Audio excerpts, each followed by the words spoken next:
নমস্কার, যুক্তি তর্ক সঙ্গে অর্কই আপনাদের স্বাগত। আপনাদের সঙ্গে আমি অর্কপ্রভ সরকার। দুদফায় পশ্চিমবঙ্গের ভোট হবে। এর আগে দুদফায় পশ্চিমবঙ্গে ভোট হয়েছিল 1977 সালে। সেবার বামফ্রন্ট ক্ষমতায় আসে। জনপ্রতিনিধিত্ব আইনের ধারা বলছে মনোনয়নপত্র জমা দেওয়ার শেষ দিন পর্যন্ত ভোটার তালিকা সংশোধিত হয়। পশ্চিমবঙ্গে মনোনয়নপত্র জমা দেওয়ার শেষ দিন নির্বাচন কমিশনের ঘোষণা অনুযায়ী এপ্রিল মাসের 9 তারিখ। লজিক্যাল ডিসক্রিপেন্সির 60 লক্ষ ভোটারের ভাগ্য নির্ধারণ করছেন জুডিশিয়াল সার্ভিসের আধিকারিকরা। 700 জন আধিকারিক এই কাজে নিযুক্ত। তার মধ্যে জেলা জজ, অ্যাডিশনাল ডিস্ট্রিক্ট জজ আছেন।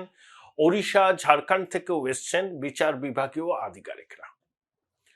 9 এপ্রিল পর্যন্ত হিসেব বলছে ওই 35 থেকে 36 লক্ষ মানুষের ভাগ্য নির্ধারণ করা সম্ভব। বাকি থেকে যেতে পারে 24-25 লক্ষ মানুষের। কি সিদ্ধান্ত হবে সেটা ঝুলেই থাকবে। এবং তারপর তো অ্যাপিল ট্রাইব্যুনাল, সেখানে আবেদন করা। অ্যাপিল ট্রাইব্যুনাল গঠন হয়েছে কিনা আমি জানি না। পুরো বিষয়টা ঘেঁটে পশ্চিমবঙ্গে এরকম নির্বাচন কখনো হয়েছে কি যেখানে অসম্পূর্ণ ভোটার তালিকা নিয়ে ভোট হতে চলেছে? আমরা প্রথম থেকে একটা কথা বলছি, নো এসআইআর, নো ভোট। যেহেতু সুপ্রিম কোর্ট, কলকাতা হাইকোর্ট বিষয়টার মধ্যে ঢুকে পড়েছে, তাই নির্বাচন কমিশনের আর কিছু করণীয় নেই। এখন যদি নির্বাচন কমিশন বলতো যে আমরা পশ্চিমবঙ্গের নির্বাচন করব না, আগে এসআইআর শেষ হোক, সঙ্গে সঙ্গে শাসক দল বলতো এটা বিজেপির পরিকল্পিত চক্রান্ত, নির্বাচন কমিশনকে কাজে লাগিয়ে নির্বাচন পিছিয়ে দিতে চাইছে বিজেপি, রাষ্ট্রপতি শাসন জারি করতে চাইছে। কিন্তু সেটা হয়নি। কমিশন তার দায়িত্ব পালন করেছে। 15 মার্চ সাংবাদিক বৈঠকে সাংবাদিকরা যখন জ্ঞানেশ কুমারকে জিজ্ঞাসা করেছিলেন যে লজিক্যাল ডিসক্রিপেন্সির আওতায় থাকা যে ভোটারদের ভাগ্য নির্ধারিত হবে না তারা কি করবেন, তখন জ্ঞানেশ কুমার সোজা বলে দিয়েছেন তাদের কিছু করার নেই। বিচার বিভাগীয় আধিকারিকরা বিষয়টা দেখছেন। সুপ্রিম কোর্ট আছে, সুপ্রিম কোর্টের নির্দেশে হচ্ছে। কলকাতা হাইকোর্টের মাননীয় প্রধান বিচারপতি বিষয়টার উপর নজর রাখছেন, যা হবে সুপ্রিম কোর্টের নির্দেশ মেনে। বামপন্থী সংগঠনগুলো, সিপিআইএম এবং অন্যান্য অনেক ইন্ডিভিজুয়াল কিন্তু আদালতের দ্বারস্থ হচ্ছেন যে কিভাবে অসম্পূর্ণ ভোটার তালিকাকে সামনে রেখে ভোট করা যায়। দেখুন, নির্বাচন কমিশনের সিদ্ধান্তের উপর সুপ্রিম কোর্ট হস্তক্ষেপ করে না, এটা যেমন ঠিক, আবার এটাও কখনো অতীতে হয়নি যে অসম্পূর্ণ ভোটার তালিকাকে সামনে রেখে নির্বাচন হবে। শুধু ভোটদানের অধিকার নয়, একজন দেশের নাগরিকের অধিকার আছে নির্বাচনে প্রতিদ্বন্দ্বিতা করা।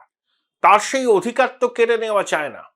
পুরো বিষয়টা একটা সাংবিধানিক সংকটের চেহারা নিচ্ছে, এ নিয়ে কোনো সন্দেহের অবকাশ নেই। আপনাদের আবার অনুরোধ করি, চ্যানেল সাবস্ক্রাইব করুন এবং অবশ্যই থ্যাঙ্কস বাটনে ক্লিক করতে ভুলবেন না। দেখুন, নির্বাচন কমিশন ভোটের নির্ঘণ্ট ঘোষণার সঙ্গে সঙ্গে কতগুলো পদক্ষেপ নিয়েছে। তার আগে মানে 15 মার্চ বিকেল 4টে নির্বাচন কমিশন ভোটের নির্ঘণ্ট ঘোষণা করলো। তার 45 মিনিট আগে দিদিমণি এক্স হ্যান্ডেলে পোস্ট করে কিছু সিদ্ধান্তের কথা জানালেন যে সরকারি কর্মচারীরা, স্কুল, পুরসভা, কর্পোরেশনের শিক্ষক, অশিক্ষক, অন্যান্য সবাই বকেয়া ডিএ পেয়ে যাবেন। এটা নাকি রাজ্য সরকার দেওয়ার জন্য খুব উইলিং ছিল। নোটিফিকেশন এখনো প্রকাশ হয়নি। মডিফিকেশনের জন্য বা রিভিউ পিটিশন দাখিল করেছে রাজ্য সরকার সুপ্রিম কোর্টে। 31শে ডিসেম্বর পর্যন্ত সময়সীমা দেয়া হোক। সেই রিভিউ পিটিশন তারা কি প্রত্যাহার করেছে? প্রত্যাহার করেনি। 8 বছর ধরে সরকারি কর্মচারীরা অ্যাপেলেট ট্রাইব্যুনাল, কলকাতা হাইকোর্টের ডিভিশন বেঞ্চ, সুপ্রিম কোর্টে লড়াই করেছেন তাদের অধিকারের জন্য। শেষে তারা জয় পেয়েছেন। তারপরেও দিতে চাইছিল না রাজ্য সরকার। ভোট বড় বিষম বালাই। এখন ঠিক ভোটের নির্ঘণ্ট ঘোষণার ৪৫ মিনিট আগে দিদিমণি এক্সান্ডারে জানালেন। এটা হচ্ছে কি বলুন তো, সরকারি কর্মচারীদের ক্ষোভে একটা মলম দেওয়ার প্রয়াস। আমার ধারণা সরকারি কর্মচারীরা নবান্নের উদ্দেশ্য সম্পর্কে ১৬ আনার উপর ১৮ আনা অবহিত। এই দিদিমণি সরকারি কর্মচারীদের উদ্দেশ্যে বলেছিলেন, ঘেউ ঘেউ করবেন না। আপনারা ভুলে যাননি তো? বাংলার আয়াতুল্লাহ বলেছিলেন সেন্ট্রাল গভর্নমেন্টে চাকরি করুন না। বাংলার আয়াতুল্লাহর সেই যোগ্যতা আছে সেন্ট্রাল গভর্নমেন্টে চাকরির পরীক্ষা দিয়ে চাকরি জোগাড় করা? আশা করব সরকারি কর্মচারীরা এগুলো ভুলবেন না যখন তারা গণতান্ত্রিক অধিকার প্রয়োগ করার জন্য নির্বাচনের দিনে ভোটের লাইনে দাঁড়াবেন।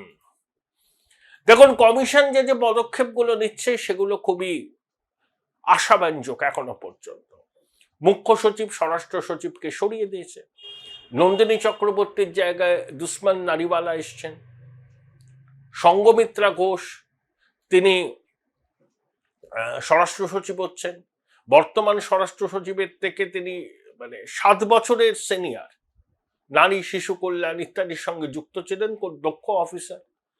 রাজ্য পুলিশের ডিজি হচ্ছেন সিদ্ধিনাথ গুপ্তা। পীযূষ পান্ডেকে সরে যেতে হলো কমিশনের নির্দেশে, সুপ্রতিম সরকার সরে গেলেন, তার জায়গায় অজয় নন্দা।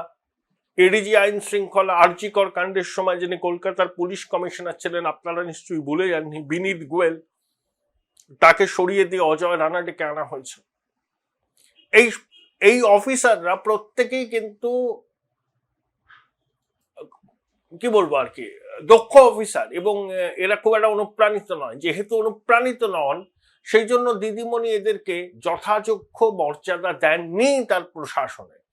কমিশন বেছে বেছে সেই সমস্ত আধিকারিককে, সেই সমস্ত আইএস আইপিএস অফিসারদের এই গুরুত্বপূর্ণ পদে নিয়োগ করছেন যাদের সততা, কর্মনিষ্ঠা সিজারের পত্নীর মতো সব সন্দেহের ঊর্ধ্বে। এবং প্রথম কথা, তারা অনুপ্রাণিত হতে পারেননি। এই বাংলার দিদিমণির রাজত্বে যে গুটি কয়েক আধিকারিক সেভাবে অনুপ্রাণিত হননি, এই আধিকারিকরা তাদের মধ্যে অগ্রগণ্য। আশা করব এরা বাংলার মানুষের আশা আকাঙ্ক্ষার প্রতিফলন ঘটাবেন তাদের কাজের মধ্যে দিয়ে। সুষ্ঠু, অবাধ, নিরপেক্ষ গণতন্ত্রের উৎসবে যাতে মানুষ সামিল হতে পারেন সে বিষয়ে যত্নবান হবেন। দেখুন, 2021-এর বিধানসভা ভোটের পরে কি হলো?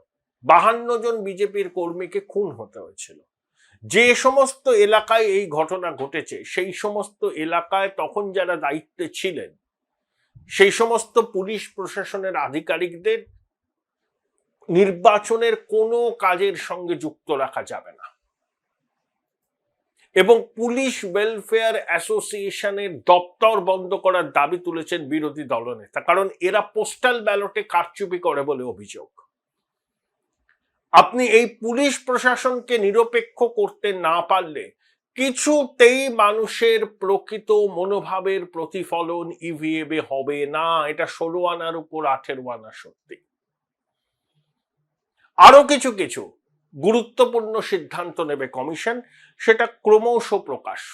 যেমন কেন্দ্রীয় বাহিনীর মোতায়েনের দায়িত্ব শুধু রাজ্য প্রশাসনের উপর থাকবে না, একটা কোঅর্ডিনেটেড এফর্ট হবে, একটা টিম হবে যেখানে ইলেকশন কমিশনের পুলিশ পর্যবেক্ষক সহ রাজ্য প্রশাসনের আধিকারিকেরাও থাকবেন। ভারী বুটের আওয়াজ সেখানেই দরকার যেখানে মানুষকে মনে আস্থা জাগাতে হবে। মানুষ যাতে নির্ভয় তাদের গণতান্ত্রিক অধিকার প্রয়োগ করতে পারে সেটা নিশ্চিত করতে হবে। ভোটের আগের রাতে কি হয়, বিভিন্ন জায়গায় বেছে বেছে বিরোধী দলের কর্মী সমর্থকদের বাড়ি থেকে ভোটার পরিচয়পত্র কেড়ে নেওয়া হয়। গণনার দিন কাউন্টিং সেন্টারে বিরোধী দলের কাউন্টিং এজেন্টদের মেরে সরিয়ে দেওয়া হয়। 2021-এ অনেক অভিযোগ উঠেছে। তাই মানুষকে আস্থা দিতে হবে, নির্ভয়ে তারা যাতে গণতান্ত্রিক অধিকার প্রয়োগ করে সেটা নিশ্চিত করতে হবে। বিরোধী দলের পোলিং এজেন্ট, কাউন্টিং এজেন্টদের নিরাপত্তা সুনিশ্চিত করতে হবে কমিশনকে। দক্ষিণ 24 পরগনা জেলার বিস্তীর্ণ অঞ্চলে ভোটের নামে প্রহসন হয়, সেই জন্য 7 লাখই ভোটে যেতেন খোকাবাবু। কিভাবে যেতেন সেটা মানুষ জানেন। কমিশনের কাছে সব থেকে বড় চ্যালেঞ্জ আমি মনে করি পশ্চিমবঙ্গে যেখানে ভোট হচ্ছে, দক্ষিণ 24 পরগনায় ভোটটাকে অবাধ নিরপেক্ষ করা, যাতে মানুষ নির্ভয়ে ভোটটা দিতে পারে। ওই শাহজাহান, জাহাঙ্গীর, কাইজার, মুদাস্সারের চোখ রাঙানি, হুমকি, বাইক বাহিনীর দাপট, ভোটের আগের রাতে গ্রামের পর গ্রাম সন্ত্রাস চালিয়ে যাওয়া, এগুলো যদি কমিশন বন্ধ করতে না পারে তাহলে সেটা কমিশনের ব্যর্থতা হবে।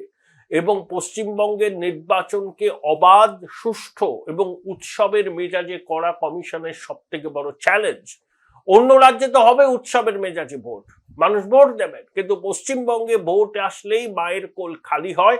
আমার সহনাগরিকের রক্তে ভিজে বাংলার মাটি। নির্বাচন কমিশনকে এবার শপথ নিতে হবে, একজন মায়ের কোল যেন নির্বাচনে খালি না হয়। খুব কঠিন কাজ তাদের, খুব কঠিন চ্যালেঞ্জ, কিন্তু কমিশনকে পারতেই হবে। পশ্চিমবঙ্গের শুভবুদ্ধি সম্পন্ন মানুষ কমিশনের এই উদ্যোগে তাদের সহায়তা করবে, নৈতিক সমর্থন দেবে। নৈতিক সমর্থনও কিন্তু খুব ছোট জিনিস নয়। আমরা চাই এমনভাবে ভোট হোক যাতে ফলাফলে মানুষের প্রকৃত যেটা মনোভাব, মানুষ যেটা চাইছেন তার প্রতিফলন হয়। কমিশনকে এই দায়িত্ব নিতেই হবে, এবং বিশেষ করে দক্ষিণ 24 পরগনা, কুচবিহার, মালদা, মুর্শিদাবাদ প্রচুর অনুপ্রাণিত আধিকারিক আছেন ওখানে। জেলা শাসক, পুলিশ সুপার, থানার আধিকারিক, তাদেরকে ভোটের কাজে যদি রাখা হয় কিছুতেই ভোট অবাধ হবে না। কমিশন মাল্টিপল সোর্স থেকে অনেক ইনফরমেশন গ্যাদার করেছে, সেই রকম ভাবে তারা পদক্ষেপ নেবে।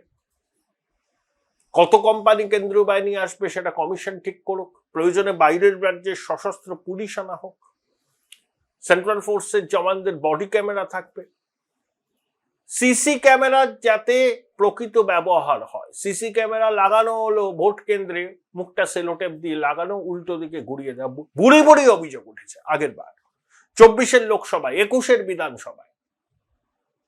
থেকে শিখতে হবে কমিশনকে। এই প্রশাসনের উপর তারা যদি ন্যূনতম ভরসা রাখে, কমিশনের মুখ পুড়বে, হাসির খোরাক হবে। কমিশনকে বাস্তব পরিস্থিতি মাথায় রেখে মাল্টিপল সোর্স থেকে ইনফরমেশন গ্যাদার করে সুষ্ঠু অবাধ নির্বাচন কিভাবে করা যায় তার রণকৌশল তৈরি করতে হবে। নান্য পন্থা এছাড়া আর কোনো পথ নেই। Join Indian Institute of Hotel Management now. Right choice, right decision.